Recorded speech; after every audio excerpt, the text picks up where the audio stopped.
Kung hindi ko sinabi yung sinabi ko sa SONA, wala tayong pinag-uusapan na ganito. I'm the one who exposed all of this. And I'm the one I'm the only one that has started to do anything about this. Bakit? Ang mga nakaramba na Pangulo, may nakita ba kayong ginawang ganon? Meron ba silang kinulong? Meron ba silang finish na account? Meron ba silang mga investigasyon na ginawa? Wala. Sa akin lang. Tapos sasabihin, ako daw ang may kagagawan. Eh kung talagang racket ko yun, ba't ko sisirain yung racket ko? Di ba? That makes absolutely no sense. So, I cannot say that we have done enough because we're not done yet. The more we look, the more we find. And it's going already back beyond my administration, beyond my term. If you remember, I think it was in 2018, already the minority floor leader in the House, Nonoy Andaya, already says that he had uncovered 300 plus billion flood control mess. And so when we look at what happened last year or the year before, then we can see that the pattern extends back beyond 2022 and back to about that time, 2017, 2018. And at the time, President Duterte, acknowledged that there were great problems in terms of the flood control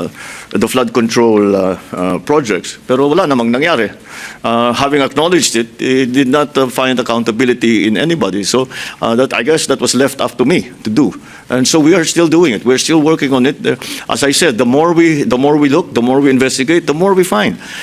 This is I think you're all experienced journalists. You've known this is a deep-seated system of corruption that requires not only structural changes in the way government is run, in the way the budget is written, but also a change in attitude. Kasi ang sinabi ko, mahiya naman kayo. Pag tinanong mo sa akin, nahiya ba sila? Yung iba, hindi. Akala nila, karapatan nila yung gagawin na ganun eh. Wala kaming ginagawang mali. Ganyan talaga patakbo rito. And that's the hardest part to change. That's the hardest part to change. The culture of within government, where to take they put all kinds of nice words, rebate, kickback yan. Wala nang ibang sa tunay na salita, kickback yan. Okay daw yun. Para sa iba, okay sa kanila yun. At saka karapatan nila bilang whatever, na meron silang share doon sa ginagastos ng pera ng gobyerno. What do you plan to do moving forward, Mr. President, now that corruption has become the favorite talking point among your critics and those who are calling for your ouster? My answer? My ouster. My ouster? Yes. Binabalik po nila sa inyo ito. From critics. Okay. At kung hindi ko sinabi yung sinabi ko sa SONA, wala tayong pinag-uusapan na ganito. I'm the one who exposed all of this. And I'm the only one that has started to do anything about this.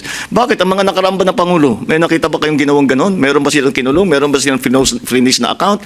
Meron ba silang mga investigasyon na ginawa? Wala. Sa akin lang. Tapos sasabihin, ako daw ang may kagagawan. Eh kung talagang racket ko yun, ba't ko sisirain yung racket ko? Di ba? That makes absolutely no sense. So, Mr. President, selective justice. I'm sorry? Selective justice. What about selective justice? Pinipili lang daw yung mga kinakasuhan, yung mga iniimbestigahan. No, from the time that we formed the independent commission, sinabi ko, we'll just follow the evidence and we'll continue to do that. Good morning, Mr. Thank you, Mr. President. President. Next. Follow-up ko lang po sana. Meron po tayong inventory ng mga contractors, congressmen, and construction companies po na previously in-announce nyo po kasi po nung nag-present po kayo sa amin 11 months ago, meron pong 15 contractors na naka-corner ng mga malalaking flood control projects. So, what's the question? Ano po, may inventory po na nasubmit sa inyo? Oo, hindi pa ako nakapag-speech sa SONA, meron eh. Maliwanag naman nasa papeles lahat eh. So, in fact, if you remember, when I spoke about it with you around that time, nagbigay talaga ako ng listahan ng mga kontrakto. And since then, naimbestigahan sila lahat. Yung nakitang meron talagang problema, may kaso na sila. At saka na-freeze na yung mga account nila. Tapos tuloy ang investigasyon sa kanila. At itutuloy yung mga kaso sa kanila.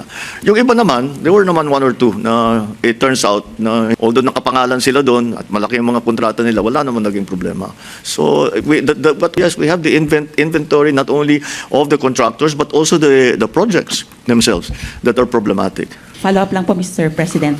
Pwede po makahingi ng comment nyo doon po sa plano ng Ombudsman na i-discharge as a state witness si former DPWH Secretary Bonoan.